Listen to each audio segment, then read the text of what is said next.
La D entonces. Pregunta 33, una pregunta muy fácil. ¿Los anticuerpos antigliadina y antiendomicio son específicos de la enfermedad celíaca? ¿De qué clase son? IgG, IgA, IgM, IgD, IgE.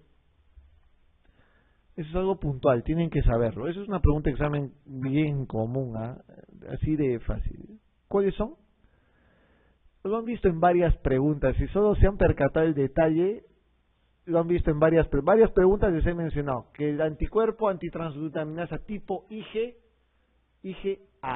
es el IgA, ese es el intestinal, porque ese es el que es más abundante en el intestino, es inmunoglobulina A, ¿ya? El tipo IgA. Pregunta 34. Indique cuál de los siguientes hallazgos es el más útil como indicador de mala absorción por sobrecrecimiento bacteriano. Esteatorrea, macrocitosis, disminución de niveles de B12 no corregibles con factor intrínseco, incremento de la eliminación pulmonar de ácidos biliares marcados con carbono 14 o test de deshidrosa patológico. Mala absorción por sobrecrecimiento bacteriano. ¿Qué se usa? El más útil para hallazgo de sobrecrecimiento. ¿Qué se ha dicho que se utiliza para sobrecrecimiento bacteriano? No hay endoscopía, ¿no es cierto? Ya, no hay endoscopía con cultivo. ¿Qué hacen entonces? Un test de aliento. ¿Con qué? Lactosa, lactulosa, hidrógeno. Pero he dicho que hay varias cosas, ¿no? Y una de las cosas que se puede usar es ácidos biliares. También les dije que hay ácidos biliares. Entonces un test de aliento es lo que pueden utilizar. Conclusión de sobrecrecimiento bacteriano. El diagnóstico. Gold estándar, aspirado yeyunal endoscópico. Pero lo que se utiliza como alternativa, los test de aliento aspirados. Lactosa, lactulosa, glucosa o ácidos biliares. Pregunta 35. En todos los siguientes procesos, excepto uno, hay sobrecrecimiento bacteriano intestinal. A ver, fácil. Solamente tienen que pensar en cuál hay sobrecrecimiento bacteriano. En uno de ellos no hay. A ver, estenosis intestinal por bridas. ¿Habrá sobrecrecimiento? Por supuesto. ¿Por qué? Porque al haber estenosis no hay paso de las secreciones, ¿no es cierto? Y las bacterias se acumulan en esa zona. Ok, sí hay. Fístula gastrointestinal. En una fístula tiene que haber necesariamente, porque es una comunicación entre uno y otro lado. Hay sobrecrecimiento bacteriano. Hipertiroidismo con diarrea motora. ¿Habrá sobrecrecimiento bacteriano? No. ¿Por qué? Porque, ¿qué les he dicho? ¿Cuál es un factor protector de sobrecrecimiento bacteriano? Una motilidad anormal, pero la motilidad enlentecida. Porque una motilidad acelerada hace que las bacterias se eliminen más rápido, entonces no hay sobrecrecimiento bacteriano. Esa es falsa. Divertículos múltiples en intestino delgado son zonas de éstasis, ¿no es cierto? Como son zonas de éstasis, puede producir sobrecrecimiento bacteriano. Esclerodermia. Sí, ¿por qué? Porque hay alteración de la motilidad intestinal. Acá la respuesta es entonces hipertiroidismo con diarrea motora. Pregunta 36. Una mujer de 60 años con antecedentes de un cuadro de malnutrición en la infancia que presenta diarrea crónica a lo largo de 4 años con esteatorrea, anemia ferropénica y adelgazamiento progresivo. ¿La causa más probable de su diarrea, doctores? 60 años, malnutrición desde la infancia, 4 años de diarrea crónica, anemia ferropénica y adelgazamiento progresivo. ¿Qué es? Soy todo oídos. ¿Cuál es? ¿Todo?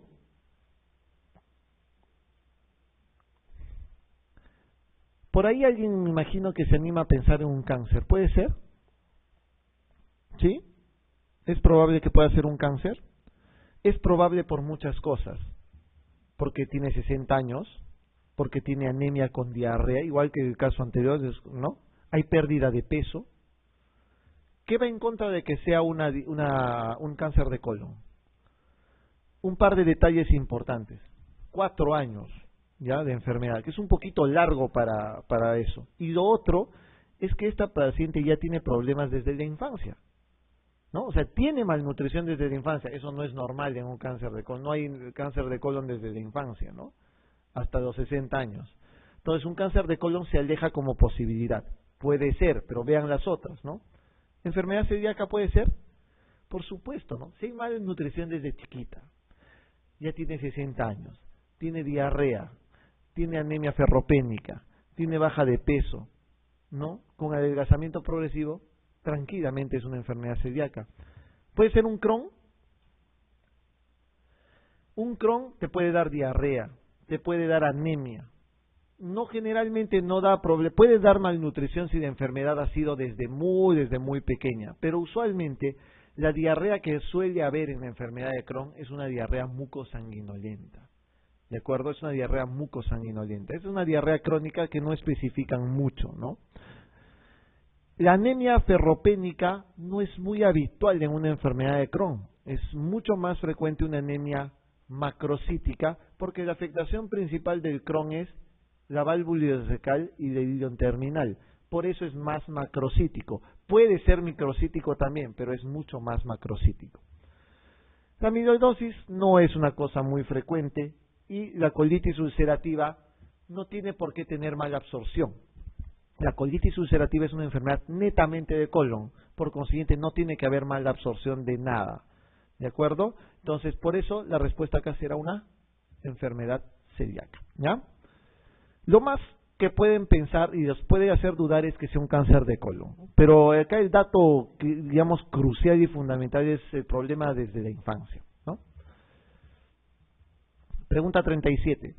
¿Cuál de las siguientes no es causa de sobrecrecimiento bacteriano intestinal? No es causa. A ver, enteritis regional estenosante. ¿Qué es una enteritis regional? Es un premio, creo, para el que le invito la gaseosa al que me diga que es una enteritis regional. Es otro nombre de enteritis regional. Solo para grandes ligas nada más, ¿no? Solo para conocedores. Es la enfermedad de Crohn. La enfermedad de Crohn, el otro nombre es la enteritis regional. Así se llama la enfermedad de Crohn. No es muy habitual de que lo nombren así, porque no lo llaman realmente así, pero se llama enteritis regional.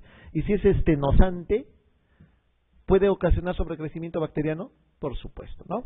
Gastrectomía subtotal puede dar sobrecrecimiento bacteriano. Sí, pues una cirugía previa, definitivamente sobrecrecimiento bacteriano. Colon irritable da sobrecrecimiento bacteriano. No, pues no tendría por qué dar. El colon irritable no tiene ninguna patología de esa. Esclerodermia da sobrecrecimiento bacteriano, sí. Fístula gastrocólica, ya les había mencionado que las fístulas sí dan sobrecrecimiento bacteriano. Entonces acá la respuesta es colon irritable, ¿de acuerdo? Vamos a hablar un poco entonces de lo que es algo sí bastante común en nuestro medio, que es el síndrome de intestino irritable. Creo que con eso concluimos la clase si no me equivoco, ¿no? Vamos a hablar entonces del síndrome de intestino irritable. El síndrome de intestino irritable es una patología harto frecuente en nuestro medio, muy frecuente, y esto sí puede ser muy preguntado en los exámenes. Estamos hablando de colon irritable como una enfermedad funcional. ¿Recuerdan las cosas funcionales que les había mencionado en la clase anterior? Dispepsia funcional, ¿no? Cuando no tienes una causa realmente evidente. Roma 3 tiene un libro así de grande, casi 1000 hojas, de solamente enfermedades funcionales, pasando desde la migraña funcional y cuestiones que no tienen mucha explicación realmente fisiopatológica. Y miren las enfermedades funcionales que puede haber, desde esófago, pasando por lo biliar, pasando por lo gastroduodenal, intestinal, hasta lo anorrectal. Todo eso está mencionado en Roma 3 y es un libro enorme de solo enfermedad funcional. ¿Qué implica una enfermedad funcional? Que un paciente tiene molestias, pero tú no le vas a encontrar absolutamente ninguna causa de ese problema. A la cabeza de lo más frecuente está el síndrome de intestino irritable, en la parte gastrointestinal. Y lo segundo es la dispepsia funcional, que es lo que se ve en la parte de la parte gastroduodenal. Así también habrá estreñimiento funcional, hay diarrea funcional, hay pirosis funcional, dolor torácico funcional, disfagia funcional, hay muchas cosas funcionales. Y todo eso obedece obviamente a mecanismos que no se conocen y muchas veces tiene que ver con patología psicológicamente alterada. Entonces van a ver que muchas de esas cosas tienen alguna alteración. También el síndrome de intestino irritable, al ser una enfermedad funcional, tiene asociación con otras enfermedades de otras especialidades que también son funcionales, ¿no? Típicamente la paciente con intestino irritable le duele la cabeza siempre, es la migrañosa típica, y la migraña es la enfermedad funcional típica del paciente de la especialidad neurológica. Los reumatólogos, por su parte, tienen su enfermedad funcional, ¿qué es cuál? La fibromialgia, ¿no? Los pacientes que les duele todo, los 18 puntos y 100 más les puede doler. Todo les duele cuando les tocan. Esa es la enfermedad funcional del reumatólogo. Y la asociación con estas enfermedades funcionales gastrointestinales es muy marcada. Entonces, tiene un componente bastante psicológico. ¿De acuerdo? No necesito que aprendan todo esto, porque no les van a preguntar nunca más que dispepsia funcional y síndrome de intestino irritable, de lo que vamos a hablar ahora. Los criterios de Roma. Hay que hablar cómo se hace un diagnóstico de síndrome de intestino irritable. Para empezar, estoy hablando de enfermedad funcional, por consiguiente, toda enfermedad funcional es un diagnóstico de descarte, ¿de acuerdo? Un paciente no puede ir a la consulta, en la primera consulta ustedes no pueden decirle, usted tiene un síndrome de intestino irritable. No se puede hacer eso, nunca, porque por ser una enfermedad funcional tiene un tiempo. ¿De acuerdo? Tiene un tiempo. Y generalmente el tiempo incluso llega a ser hasta más allá de 6 meses y tiene que haberse presentado un cuadro en los últimos 3 meses y tenerlo por lo menos 3 días durante el último mes. ¿De acuerdo? ¿Y qué es lo que debe presentar un paciente con síndrome de intestino irritable? Para que lo vean son estos 3 de acá. Acuérdense muy fácil de lo que yo le llamo el ABC del intestino irritable. A, de abdominal pain. ¿Ya? De dolor abdominal, A. La B de bloating o distensión abdominal. Y la C del change o cambio del hábito defecatorio. Son las 3 cosas que deben de tener. ABC, abdominal pain, bloating y change, y cambio en el hábito defecatorio. Eso es lo que normalmente tiene un paciente con síndrome de intestino irritable. El dolor abdominal que les he mencionado en el paciente con intestino irritable tiene una característica muy importante. Calma con la defecación. El paciente hace una defecación y el dolor abdominal le cede. Eso es importante. Dolor abdominal entonces que calma con la defecación. Distensión abdominal y el cambio en el hábito defecatorio. El cambio en el hábito defecatorio implica que el paciente tiene diarrea y se alterna con periodos de estreñimiento. Vuelve a tener periodos de diarrea y vuelve a tener periodos de estreñimiento. Eso es un síndrome de intestino irritable. Un paciente puede venir a la consulta y decirles que tiene todo eso. Es un paciente de 80 años, ¿no? Y les dice, doctor, tengo dolor abdominal, tengo distensión abdominal y tengo diarrea frecuentemente. ¿Es intestino irritable? ¿Quién les dice a ustedes que no tengo un cáncer de colon? ¿Se dan cuenta ahora? Son 3 cosas que pueden encontrar groseramente en otra patología. Por eso el intestino irritable es un diagnóstico de descarte. Eso lo van a encontrar después de haber buscado muchas cosas que les voy a enseñar ahora. Miren. Epidemiológicamente, 1 de cada 6 personas padece de intestino irritable. De ustedes, la 6ª parte tienen intestino irritable. La gran mayoría son damas. De 4 pacientes, 3 son mujeres que tienen intestino irritable. Esa también es una prevalencia mundial altamente establecida. Muy pocos solicitan atención médica, porque no muchos les importa y no muchos tienen la suficiente molestia como para ir al médico en sí. Y miren esto, la mitad tienen problemas o alteraciones psicológicas, la mitad. Típicamente, el paciente con intestino irritable es una señora, 30, 40 años aproximadamente, que acude a la consulta totalmente ofuscada usualmente, ¿no? Doctor, estoy viniendo porque usted es el 10º gastroenterólogo que estoy viniendo a visitar. Porque nadie me soluciona mi problema. Tengo problemas ¿Y qué es lo que tiene, señora? Porque me duele el estómago, me duele todo. Cada vez que me toco, me duele todo, ¿no? Tengo diarrea y hay semanas que estoy estreñida y no hago 4 o 5 días de posición. Y después vengo 2 o 3 días y empiezo a hacer como un pato, me dice. Estoy como un pato. 4, 5, 6 veces al día hago mi deposición. Estoy cansada y nadie me soluciona mi problema.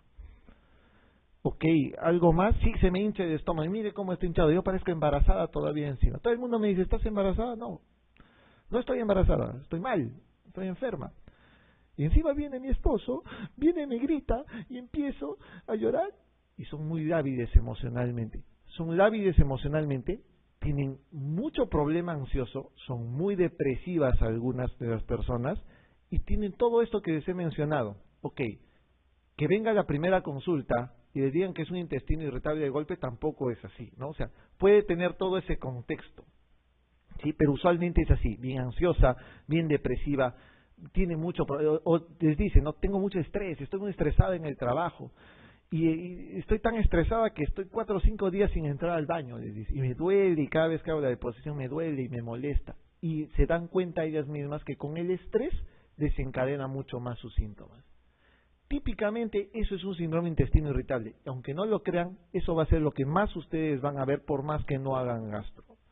Los médicos generales normales ven un montón de síndromes de intestino irritable y dispepsias funcionales. Es bien común eso, ¿ya? Entonces, mucha atención con eso. Miren la distribución mundial. Lo que está en rojito son las más loquitas, con mucho intestino irritable. O sea, tienen una prevalencia de más de 20% de síndrome de intestino irritable. Hay un país bien bonito acá en Sudamérica, ¿no?, que tiene una prevalencia de más de 20% de síndrome de intestino irritable. Estudiado en 3 estudios en costa, en sierra, en selva, y uno de los estudios que se ha hecho en Lima, básicamente en la costa, uno es en nivel socioeconómico alto y otro en nivel socioeconómico bajo. En toditas igual la prevalencia sigue siendo alta. Entonces las peruanas tienen alta incidencia de síndrome de intestino irritable. Para que vean, hay países, obviamente hay países, ustedes dirán, en África, che, vámonos a vivir a África, no hay intestino irritable ahí. Tampoco es cierto. Lo que pasa en los que están con blanco es que simplemente no hay datos, ¿no? Entonces no está especificado los datos ahí. Otro dato importante epidemiológico que es básicamente para que sepan nada más. Acá, en la parte de Irán, Pakistán, básicamente, miren cuánto es el verde. De 0 a 5% de prevalencia de intestino irritable, muy bajo. Les cuento que el 99% de estos son varones. ¿Por qué?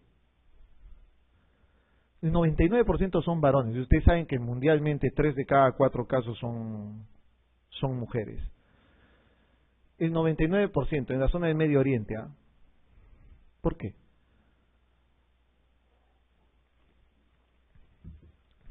Porque a diferencia de ustedes, chicas, las mujeres allá no tienen ni voz ni voto.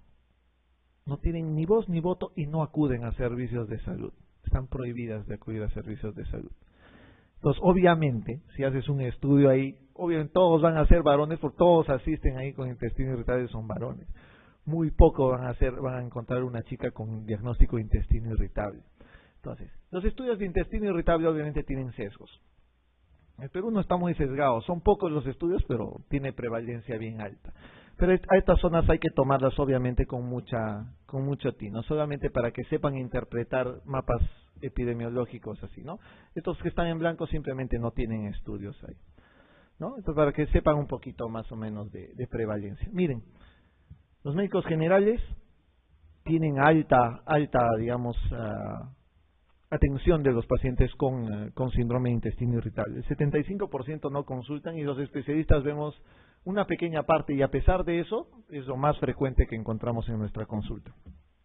Existen variables del intestino irritable, esto sí entra en el examen, así que esto es mucho más importante para ustedes.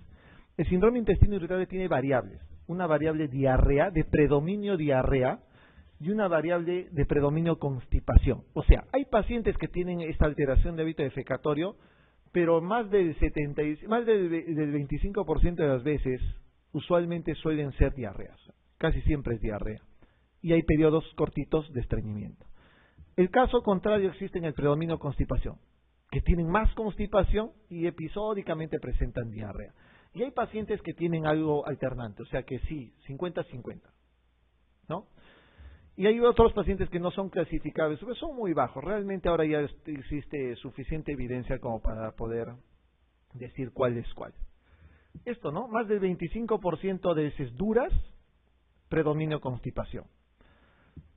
Más del 25% de heces acuosas, generalmente es predomina diarrea. Hay un porcentaje que es mitad, que es mixto, y hay un porcentaje que es no clasificable cuando la alteración del hábito defecatorio es muy aislado, ¿no? O sea, muy pocos periodos de estreñimiento, muy pocos periodos de diarrea, pero sospechas que puede tener algo. Acá, para que sepan y para que les importe, simplemente predominio constipación, diarrea y predominio mixto, ¿ya? Esto es lo que tienen que tener ustedes en cuenta, los síntomas asociados a un paciente con síndrome de intestino irritable. Una dama que, aparte de las molestias que tiene, ¿no?, intestinales, el ABC que les he mencionado, tiene dolor de cabeza, tiene dolor de pecho, porque le duele el pecho, a veces no puede pasar, tiene distensión abdominal, tiene urgencias urinarias frecuentemente, cada rato van al baño, cada 5 minutos, tiene cistitis intersticial, que es la enfermedad funcional de los urólogos, también existe, ¿eh? Por si acaso todos tienen su funcional, les duele la espalda, tiene dolor pélvico crónico, les duele la parte baja siempre, ¿no? La fibromialgia, mialgias, tienen dolor en la articulación temporomaxilar, que también dice, se me va a salir la mandíbula, se quejan de todo. Si se dan cuenta, existe una variedad de síntomas que son a veces muy inespecíficos, pero que se pueden asociar a un síndrome de intestino irritable. Disfunción sexual, porque hay pacientes también que ya quieren saber nada con nadie. Básicamente es una de las cosas que puede haber. ¿Y cuál es la causa? La causa no se sabe, lamentablemente ese es el problema. Por eso es una enfermedad funcional. Pero se tiene una sospecha, se tienen teorías de qué puede ocasionar un síndrome de intestino irritable.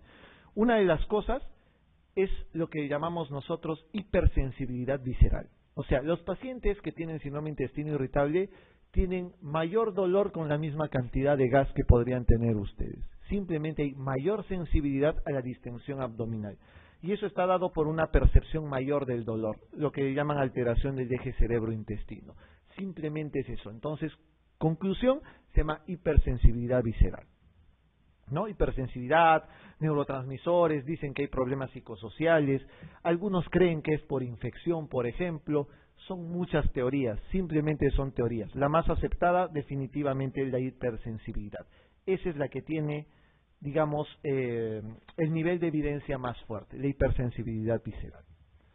El eje cerebro-intestino, ya les he dicho, porque hay pacientes cuya ansiedad o depresión o estrés puede ocasionar que sean más sensibles a la distensión abdominal. También dicen que puede haber un problema neurológico, ¿no?, mediado por mediadores neurológicos. Este es un experimento, por ejemplo, que se hizo en los pacientes para demostrar que realmente había hipersensibilidad visceral. ¿Qué se hizo? Estos son pacientes normales y esto es un paciente con intestino irritable. Se les hace una colonoscopia y se les insufla aire en la zona del sigmoides, en el ángulo esplénico y en el colon descendente, ambos. Por ejemplo, cuando al paciente normal se le insufla acá en el ángulo esplénico, el dolor es acá. Pero a un paciente que se le insufla la misma cantidad de aire y tiene intestino irritable, miren el dolor que le ocasiona. Casi todo el abdomen. Eso se llama hipersensibilidad visceral, ¿sí? Es simplemente eso, la hipersensibilidad visceral. Algunos juegan un poco con lo que es la serotonina, ¿no? Mencionan que la serotonina podría tener algún papel en esto. Es probable que también sea una de las cosas. ¿Por qué? Mientras más serotonina, ¿qué habrá más? Más diarrea, porque hay más motilidad y eso mejora, recuerden, la motilidad. Mientras menos serotonina, no se libera acetilcolina ni sustancia P, entonces funciona más el BIP y el óxido nítrico, recuerdan la parte de fisiología, y habrá mayor constipación. Entonces, serotonina también es una de las cosas que se puede creer que es como causa. El gas intestinal como hipersensibilidad visceral. Otra hipótesis, la alergia alimentaria. Hay pacientes que creen, obviamente, que algunos alimentos pueden desencadenar la degranulación de mastocitos y esto producir una hipersensibilidad visceral. También es otra teoría, solo teoría. Del posinfeccioso es algo que también se ha descrito mucho. Hay gente que cree, obviamente, que el síndrome de intestino irritable puede ser consecuencia de una infección intestinal anterior, ¿no? Alguien que haya tenido una infección, por ejemplo, por Campylobacter o una salmonelosis, después de un tiempo empieza a presentar alteración del hábito defecatorio, distensión abdominal y dolor abdominal. Entonces se cree que es una consecuencia del síndrome de una infección previa. Y para eso utilizan probióticos, por ejemplo, ¿no? Y el probiótico ha resultado ser bastante efectivo en algunos de los síntomas de esos pacientes. ¿Cómo se hace el abordaje diagnóstico? Doctores, la idea principal sería que sea clínico, ¿no es cierto? Porque realmente es un diagnóstico clínico, pero obviamente tiene que ser por descarte y tienen que utilizarse los criterios de Roma 3, ¿ya?